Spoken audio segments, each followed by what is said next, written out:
बातमी छत्रपती संभाजीनगर अहिल्यानगर महामार्गालगतच्या वाळूजमध्ये आहे। या भागात अतिक्रमणावरती धडक कारवाई करण्यात आली।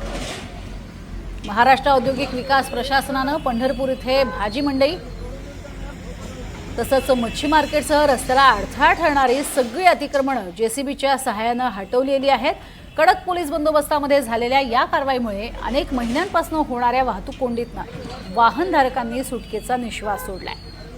महामार्गालगतची सगळी अतिक्रमणे अवघ्या 2 तासात जमीनदोस्त करण्यात आली आहे। तुम्ही अर्थातच या भागातून प्रवास करणाऱ्यांसाठी हा एक मोठा दिलासा असल्याचं मानलं जात आहे।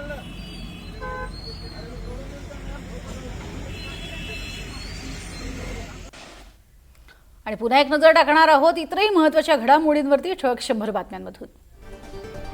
मुंबई महापालिकेमध्ये लवकरच फेस रेकग्निशन प्रणाली लागू करण्यात येणार आहे। मंत्रालयाच्या धर्तीवरतीच ही सुरक्षा व्यवस्था कार्यान्वित केली जाईल।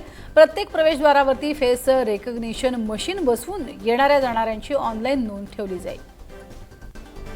मुंबई महानगरपालिकेच्या कोणत्याही कार्यालयामध्ये आता तंबाखू खाऊन जाण्यास किंवा सोबत नेण्यासही बंदी घालण्यात येणार आहे। सभागृह नेते गणेश खाणकर यांच्याकडून ठेवलेली ठरावाची सूचना मंजूर करण्यात आली। या सूचनेला सभागृहामध्ये एकमताने पाठिंबाही देण्यात आलाय।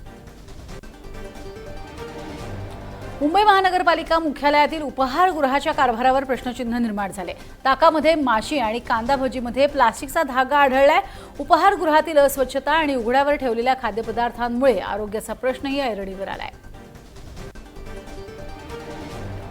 तर मुंबईच्या मानखुर्दमध्ये झालेल्या बेस्ट बस अपघाताबाबत महापालिका आयुक्तांनी बेस्ट महाव्यवस्थापक यांच्याशी चर्चा करावी तसंच घटनेची सखोल चौकशी करून त्याचा अहवाल पालिका सभागृहात सादर करावा असे निर्देश महापौर ऋतू तावडे यांनी दिलेत।